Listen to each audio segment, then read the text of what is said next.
LittleBigPlanet has become a legendary gaming mascot for several reasons. The fun designs, the endless customization and creativity, it's a classic for a reason. Though across all the games, there's been a universe and story created that you might not expect. So join me as we go through it all and see what can really be unraveled here. Hi everybody, I'm here in my warehouse, got a little carried away with selling my merch and may or may not have ordered the production of a couple too many shirts. So I'm renting out this place for a bit. Hey boss, got a quick question for you. Oh hey Chadwick, how you doing? We're out of room on the shelves and just made 16,000 more of your awesome hats and comfortable, warm, amazing hoodies. Where do you want them? Shoot, I don't know, put them outside I guess? I think we own the parking lot? Okay. Love that guy, he plays hacky sack on breaks. So LittleBigPlanet is heavily reliant on making its story connect to how our dreams and ideas can form into something greater, just as much as it can be a detriment if not taken proper care of. LittleBigPlanet takes place on Craft World. It might look like our lovable planet Earth.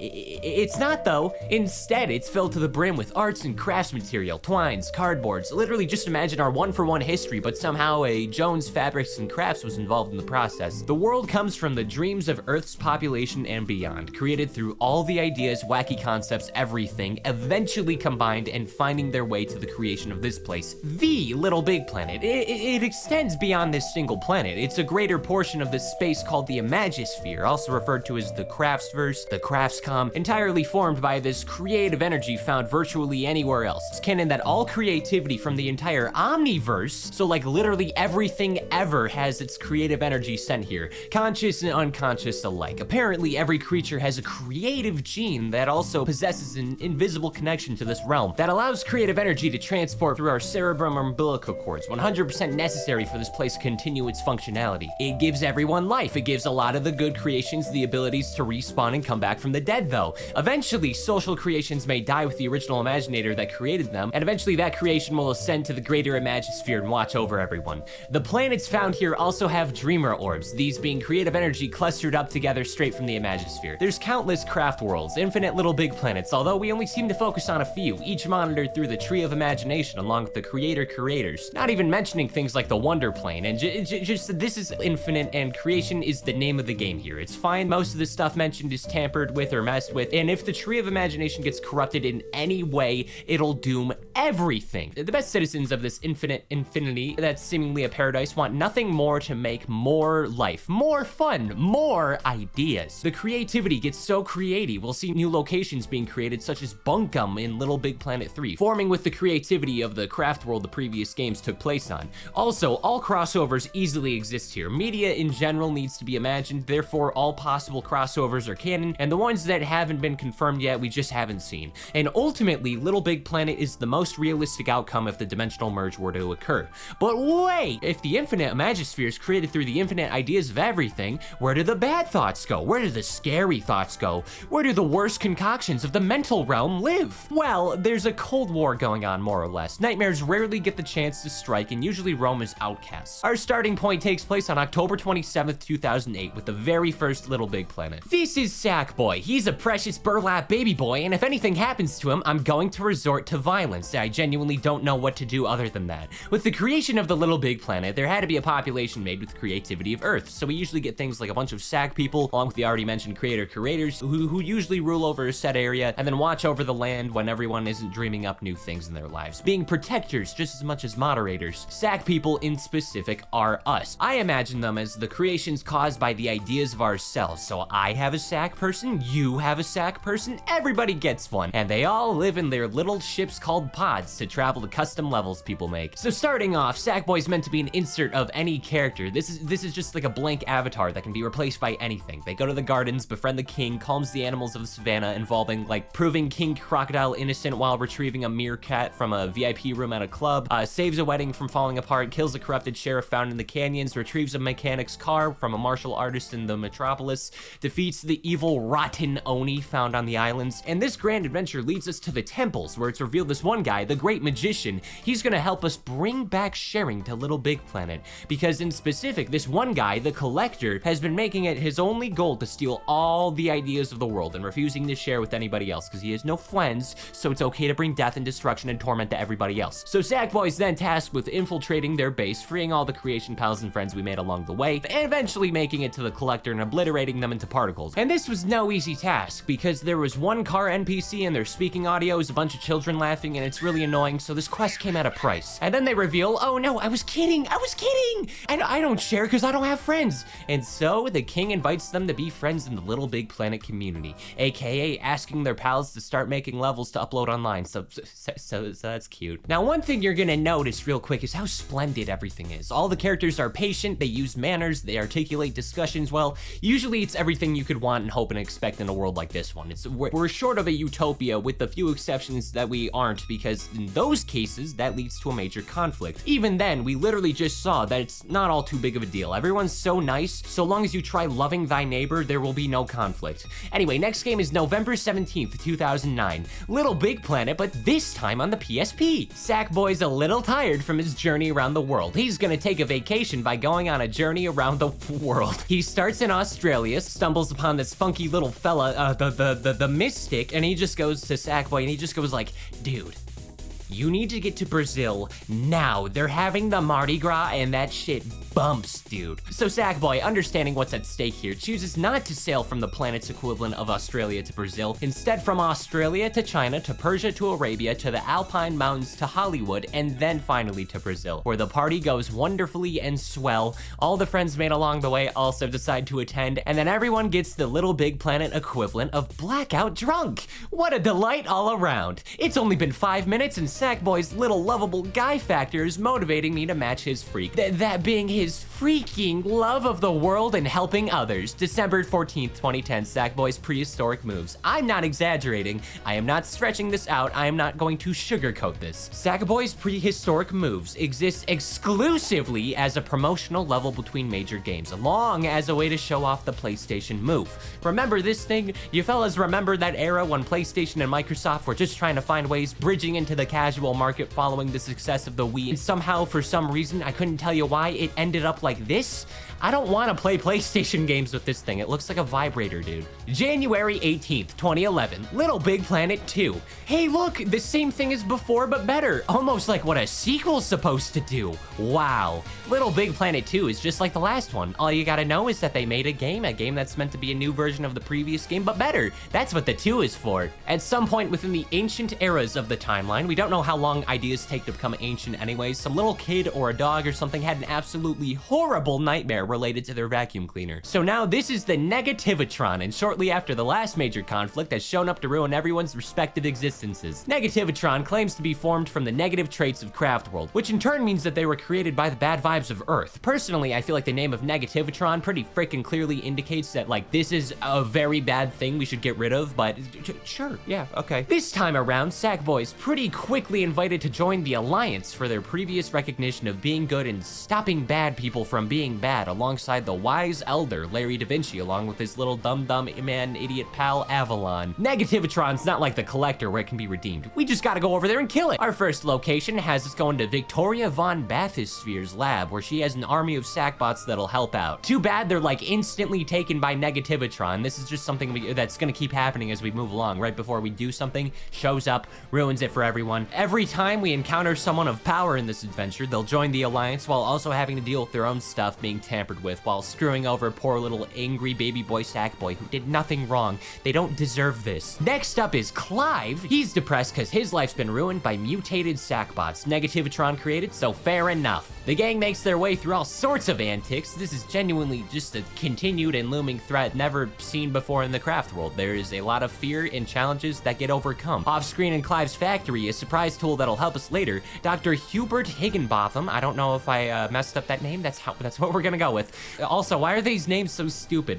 These are so hard to read off. He gets infected by the weird vibes of Negativitron's army. They're also called the Meanies, so now I'm double confused by sometimes we got like Claudio von Worcestershire sauce, and then like right next to them there's like Eric. The people of Earth suck at names. After some fighting, a lot of the Sackbots get rescued. The Alliance takes them to Avalon's Empire of Avalonia, begins to rehabilitate them. Partway through, an attack happens. This is bad. A huge part of the spaceship, aka the source of travel of the Alliance, gets damaged. They gotta go find Dr. Hubert, still infected by the way, in the asylum of this one nice lady. Her name's Eve.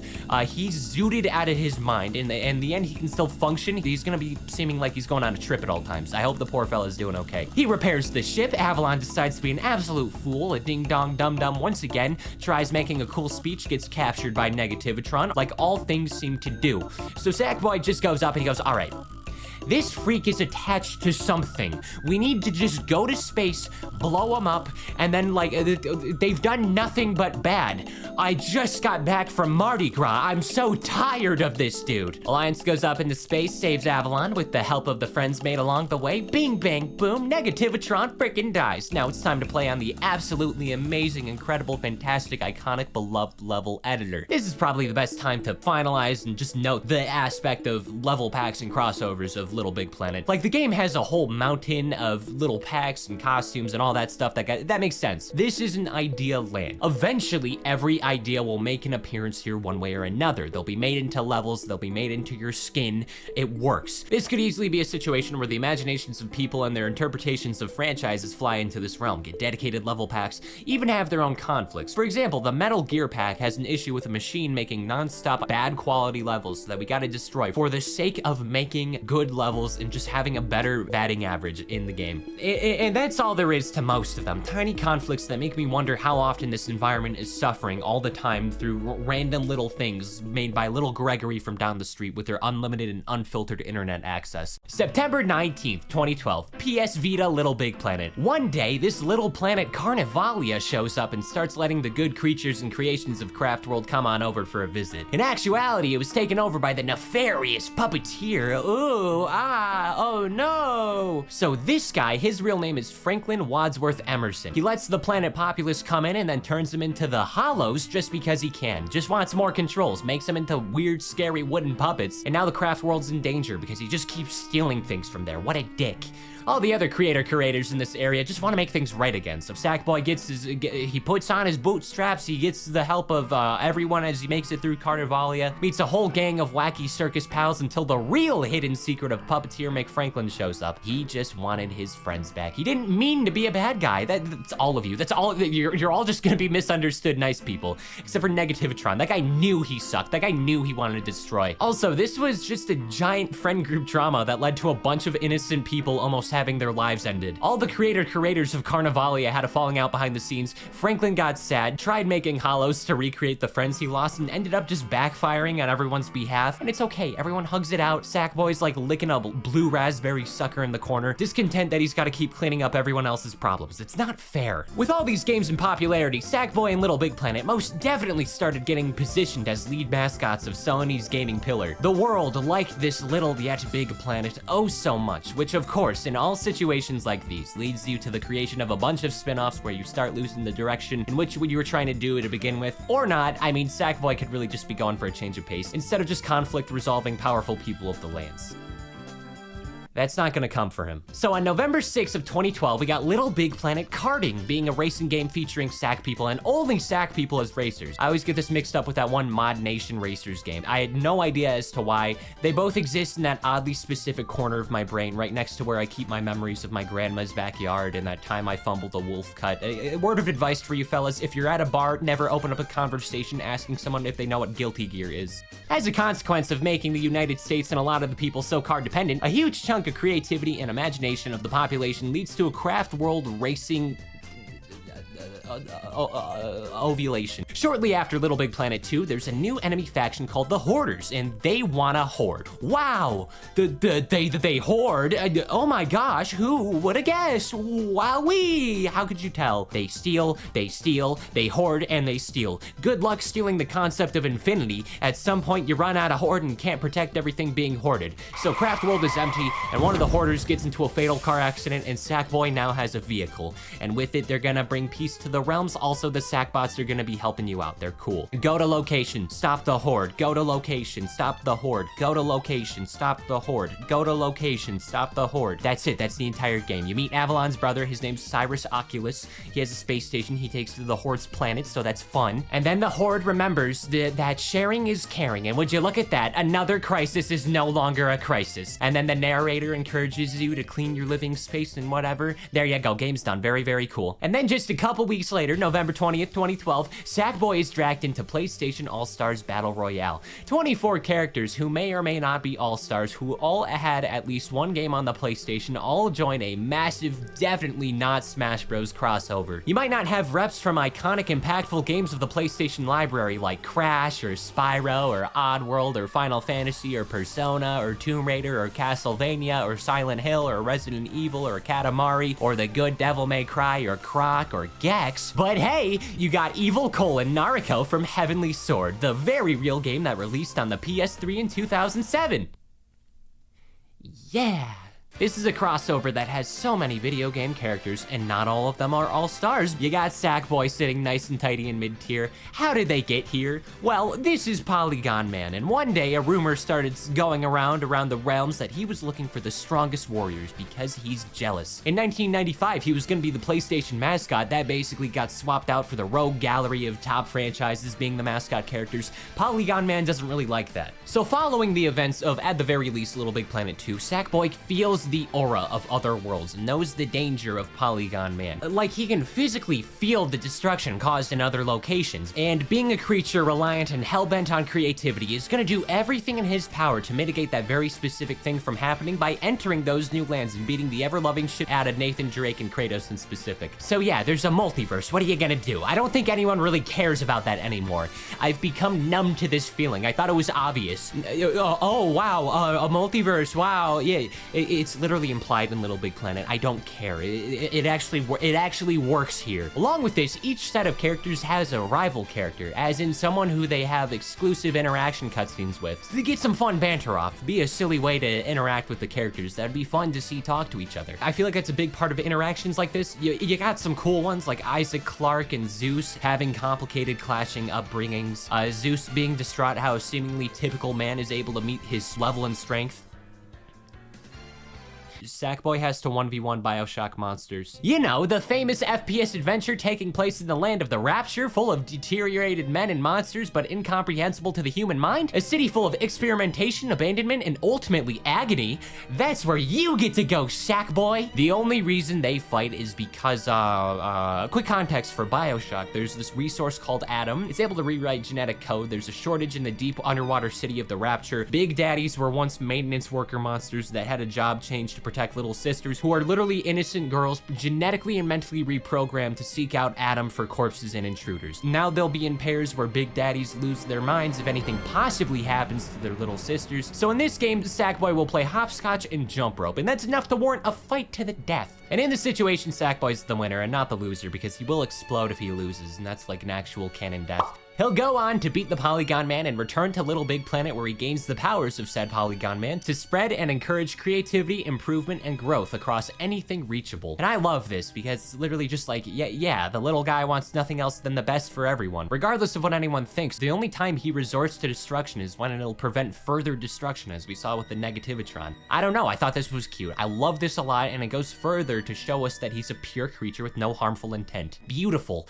I love him. October 30th, 2014. Run, Sackboy, run! This is an endless runner. You can tell because Sackboy is running, and it's also endless, just like my turmoils. You might call that a personal issue. I call that character flavoring. What is he running from? Is there a destination? Is Sackboy running from his demons that lie within? Is Sackboy facing himself? No, he's gotta escape an attack from the Negativatron. No, you're dead. We saw you explode and stuff. Yeah, so fun thing, Negativatron's death seems to be a retcon. It shows up in PlayStation Battle Royale as a stage hazard. It's here. Yeah, I just see it as either a recreation or maybe, just maybe, nobody gives enough of a shit for the spin-off games to follow the expected canon set up across the games. Does not matter, we care as much as they do, aka we don't, and we can ignore this very specific plot hole found on a mobile game endless runner for LittleBigPlanet and the fighting game where Parappa can fight Heihachi Mishima to the death. November 18th, 2014, LittleBigPlanet 3. This is Newton. He's voiced by the guy from House MD, and when I found that out, I had to recreate the first thought that came to my head. Newton makes a wormhole and sends Sackboy to the land of Bunkum, where he reveals the origin of the land and why Sackboy's been summoned. So way back in the past, Bunkum struggled against the looming dangers of 3 titans. The titans being these amalgamations who cause pain and destruction, and eventually were defeated by 3 heroes, a little doggy guy named Oddsock, a big and small fella named Toggle, and a funky bird guy named Swoop. With the teamwork and abilities, the Titans were able to be sealed away where Newton claims his mom, Nana Pud's gonna free the Titans and bring back the Dark Ages. Too bad he's a liar! Sackboy gets to the stealing thingy, Nana Pud's pissed at her son who frees the Titans when he believes it'll make Bunkum more creative because like that's the big insecurity for him. He failed that one test where you like imagine an apple in your mind and he really hates that he's not creative enough. The Titans instantly possessed and corrupted him, and from here Sackboy's launched away so the rest of the formula becomes apparent. Sackboy goes to a new location, reawakens one of the heroes, has them permanently join his crew, solve the issues of the respective area, and ultimately get rid of one of the Titans. That's it. That's the rest of the game. More wacky characters and locations full of teeny tiny little conflicts that we'll ignore and ultimately amount to very little. When all 4 heroes come together with only 1 Titan remaining, and they seem like they finally got Newton once and for all, he pulls a big, bad, rotten, no good gambit to make a last-second escape by capturing Sackboy and forcing everybody else to go retrieve him. Newton releases the Titan in his newly made fortress and then returns back to normal. He feels really bad, and thinking that he forever failed with no chance of doing anything good ever again. And hey, you know what? It works out. They beat the Titan, almost fall to their deaths, get saved by Newton's papa, as Dr. House puts it. And so the 4 heroes are thanked by Newton and his reformed family who have learned to be nice to each other, and they all leave Bunkum and head home where Larry, Da Vinci, and Victoria are happily together. This is a DLC pack, by the way. They're throwing a welcome back party. Larry forgot to send out the invitation to all the other curators in the last game. At least Clive is here, so we have that. Gap. There is a gap. A big gap in time. This is where the LittleBigPlanet mobile starts to sputter and stutter. There's no new game for 6 years. The era of creativity seems to have absolutely fallen apart in the past decade. That's my canonical assumption as to why there's no new games. The events of 2016 were enough to force LittleBigPlanet into an unimaginable depression. So when they recover, it is just not the same as we left it. So much has changed and transformed in that short time. So on November 12th, 2020, we got Sackboy, a big adventure. Sackboy now resides in the village of Loom. It's become the home of a lot of Sack folk, and it seems that Sackboy has had enough time in one location for him to develop vocal cords. Cool! I don't know how I feel about that though, to be honest. This is Vex. He's a problem because he chose to be. Made of nightmares, Vex is looking to make a topsy-turvy machine that'll bring what he calls the uproar, this being a new counterpart to the Dreamer Orbs in the Imagined Sphere, where it'll make everything not nice and generally unpleasant. We can't have that. Well, I mean, we can, but it would just suck. To make the machine, he snatches up all the Sack people as builder slaves, and Sackboy, he is pissed. He's had it with all these problems, all these enemies. He's had enough. Gets into a pod, steals Vex's plans he dropped mid-attack, leading him to not only getting help from this elder person, Scarlet, also determined to help the plans and help the people Vex is screwing with. By the way, Scarlet has a prequel comic. It's just her being like, oh no, I gotta go to this village and help out Sackboy. Oh no, there's bad stuff coming. I gotta go stop it. That's it. That's the comic. Eventually, this leads to Vex with a masterful gambit. Across the game, Sackboy thought he was collecting Dreamer Orbs on this journey as a way to stop Vex, but he made a daring deception move. The orbs are needed needed to power the machine, and Sackboy foolishly gave them all up. Only by miracle does Sackboy manage to make it to the Tree of Imagination and prevent the topsy-turvy machine from replacing it. Just barely, it manages to solo this threat, makes it home, and is knighted by Scarlet, which, a lot of questions coming here, like, why couldn't he be a knight already? When's Vex gonna come back?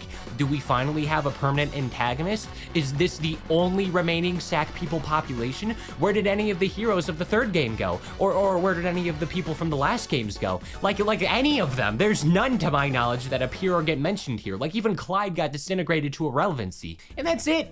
Nothing else really, just ended here it seems. So that's the last major LittleBigPlanet adjacent installment. I feel like there might be more on the horizon, but we have yet to tell. LittleBigPlanet has been added to the seemingly growing pile of dead PlayStation mascots. They really need to stop swapping out their platformer characters. Spyro's been in and out of jobs for the majority of his existence by this point. However, when one falls, another tends to rise. And for the time at least, we have a new little friend to root for who has taken up the mantle we just lost. Now, Astro Bot is out avenging Sackboy as the all-new PlayStation mascot, the same way Sackboy once took the mantle for Crash Bandicoot, and then in an unrelated era, Ratchet and Clank were just coexisting in the Sony ecosystem. They might still be alive. Come back to me when they suddenly go 8 to 14 years without a game since Rift Apart. They'd make their first debut with the launch of the PS4 via the Playroom in 2013, and then the VR game that released in 2016 exists exclusively for the purposes of showing how effectively you can do cool VR stuff on the console. So in other words, Astro Bot is our Mii equivalent. They are here for the purposes of demonstrating the hardware while being cute. Then in 2018, they drop Astro Bot Rescue Mission. Ooh, that one's got a little kick to it. This is Nebulax. He's got a real thing for computer parts and gets an unbridled lust when laying sight upon them. Astro and his little crew of bots have their ship jump, and on account of looking like a PlayStation headset, Nebulax puts it on, scatters the bots across the universe and levels, go stop him, rip off his bones or whatever. Very cute little game that's just a 3D platformer with a VR headset. No complaints here. This is just like an actual good game. Then in Astro's Playroom in 2020, no real plot here, go on and do some good ass platforming. Very solid, very short 3D platformer. This should just be more openly available. And finally, you have September 6th, 2024, Astro Bot. Just like Astro's Playroom, the crew is flying around and exploring space until Nebulax shows up again. Sees the ship coincidentally shaped like a PS5 with some lovely looking computer parts, rips out the CPU of the mothership in order to get access, and which in turn launches the entire crew across the universe once again, except for Astro getting revived by his own little controller patroller. Astro's got a couple goals now. Find satellites, turn them on, seek out crewmates, rescue them from the endless voids and abyss of space, find lost parts of the mothership ripped out by Nebulax, and defeat his minions on your way from doing all that. Once all the parts are gathered and the Astro crew is returned to full strength, they form the Play Squadron as one giant PlayStation-themed armada and completely stomp Nebulax into a green gooey paste. So badly, in fact, that his ship turns into a black hole. So if he's going down, somebody has to come with him. He grabs Astro, who has to sacrifice himself so everybody else on the crew won't join them in the ultra-awful black hole land. It's very sad. Roll credits. Just kidding. Astro's okay. Nebulax has been defeated. I like these games, but with that being said, this being the antagonist is respectfully not doing it for me. Guys, I can't even lie to you. I like Astro more than LittleBigPlanet. Okay, not the level maker, obviously. I mean, as for a typical PlayStation mascot, having the gameplay, having a better accumulation and idea of what a game console can and should be while representing that well, yeah, no, somebody other than Nintendo made a Nintendo level 3D platformer. Go give them Game of the Year. Good job, Astro Bot. Even then, though, this still sucks to see, especially with a lot of the old LittleBigPlanet stuff slowly not being available, going from being a product to something closer to a relic. Thanks again, hackers. I'm sure ruining something for nothing was totally worth it. But I mean, Astro Bot has a crewmate who proudly wears Sackboy as a fur coat. LittleBigPlanet walked so Astro Bot could sprint. But wait, it's not over yet, because Sackboy would make a grand comeback, is happier than ever in the all-new game, Ultimate Sackboy. It's another endless runner! You mean to tell me that Sackboy was found deceased and taxidermied in the hardy, deep Midwest city of Milwaukee, Wisconsin, and all you have to show for it is a Subway Surfers clone? Like, that's it. It got nothing to make it stand out besides the general LittleBigPlanet theming, and it's not only interchangeable, but it's also just kind of ugly here. There's nothing else about this game that even makes it feel like it came from this fallen titan. I hate that. This is everything against what Sackboy is, what he does, what he represents. sense. Little Big Planet is creativity, creating, and yet they have been warped and faded through games like this one. And then you look at other stuff the creators of this franchise, Media Molecule, made, and how they've continued the general theming through iconic games like 2013's Tearaway, dead IP by the way, and then the 2020 Maker game released on PS4 and PS5, Dreams. Part of the complication with Little Big Planet just seems to be how much more accessible creation to this level is. The series was able to last, yet it also stumbled and staggered in more recent times, with the hacking becoming a prominent issue in older games, along with Sony's minimal support of older software. And that is simply an unfortunate trend of gaming as a medium. Maybe this is an indicator of times changing, or maybe this could be still like around if Sony didn't make stupid dumb decisions all the time, like raise the price of their PS5. Friendly reminder, these are all the exclusive games they have. Literally wait for emulators or any of these games to release on Steam or something. I don't really think buying a console is the move anymore, unless it's the Nintendo one. And sure, we might have some questions remaining in Little Big Planet's story, namely just like how the cognitive creation aspect of it works. We as humans know damn well what we imagine, or where are the no-no thoughts going? Would we have gone to the intrusive thoughts land in Little Big Planet 4? Or why did the name of the primary location juggle between Little Big Planet to Craft World? It's hard to say, and it's hard to confirm. Every time I make one of these videos now, there's like a 50-50 chance an idle franchise randomly starts regaining motion. This gift is a burden, and it's happened too many times for my comfort. Well, gang, it's time for me to skedaddle. Thanks for watching. Here's a guild statistic. Check out my description for socials, my gamer subs link, merch, all that. Please, please, please buy my merch. Please, please, we made too much. There's no more room in this warehouse. And to say the least, I have definitely miscounted on how many sales we're gonna get. Word of advice, do not make a custom shirt per person on the planet. I'm in so much debt, I made a mistake.